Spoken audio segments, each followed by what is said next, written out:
Ladies and gentlemen, boys and girls, friends and neighbors, and all peoples, welcome to episode 3 of The Garden of Ruin. In this episode, we'll explore what makes people angry. Have you ever known someone who's got anger management problems that they seem to be set up? Speaking of anger management, welcome to Road Rage. I hope that didn't pick up too heavy on the microphone. Wonderful night in the neighborhood. Have you ever known someone with anger management problems, or someone who seems to be set off by the slightest things, that they just seem to go into a red zone level of rage by something that really doesn't bother a lot of people, or things that a lot of other people would just be able to shrug off and get on with their day? So what makes somebody like that? What causes it? So in this series, as we discuss neural pathway formation, we're exploring how traumatic experiences or negative experiences can lead to the formation of incorrect responses in the neural pathways in our brain.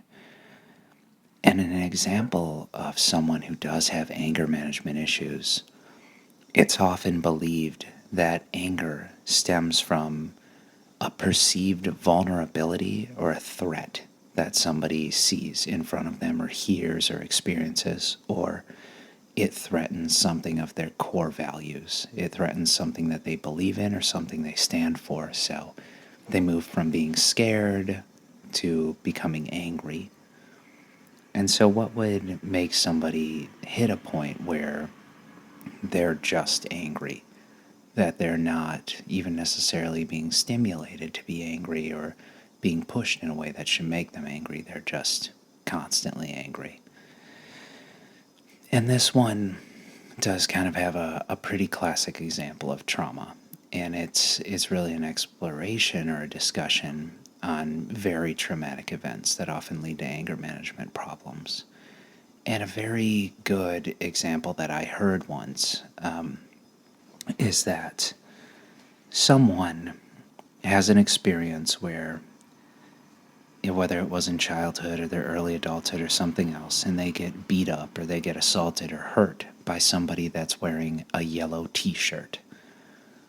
And so after they go through that, as would be expected, anytime they see someone who's wearing a yellow t-shirt, they suddenly feel scared, or they relive part of that bad memory. And yellow t-shirts are a difficult thing for them to experience when they're out in the community or they're among others.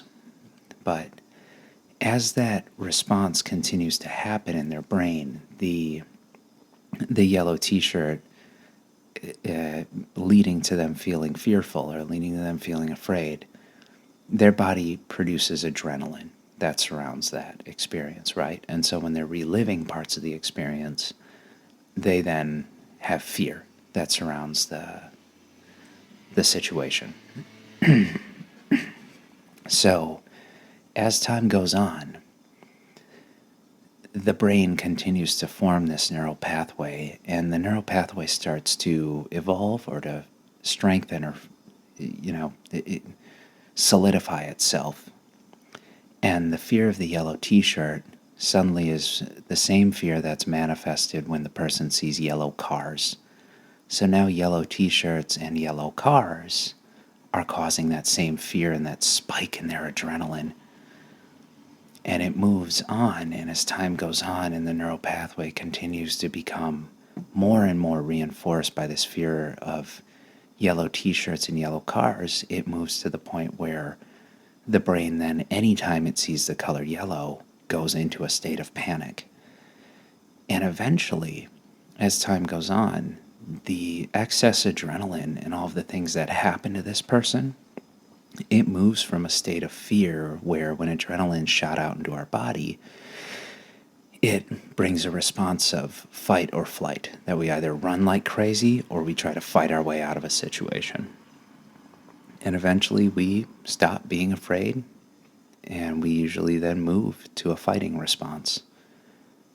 And at that point, if it's been years or it's been all this time that somebody's had this horrible experience that they may have had, which then is brought about or is triggered to them by the color yellow, then when they see yellow, they start to become angry or they start to want to defend themselves. And a lot of times when people have anger management problems, it may be something that's reminiscent or reminding them of a terrible experience they've had or a traumatic event, and they may not even know it, but then they become angry or rageful because they're being forced to relive something very bad. And as we've been saying, none of this is okay. It's not okay for somebody to be angry all the time, and it's on them to fix it. But when we see it, I hope that this helps us have perspective as to why somebody acts that way. If we look at our drawing today, we see the character on the left who's terrified, and it's almost like a scared little Casper the Ghost.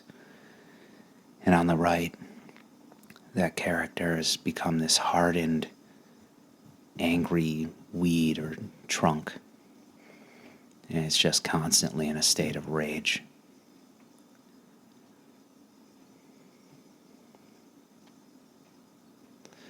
Thanks for listening. We'll see you in the next episode.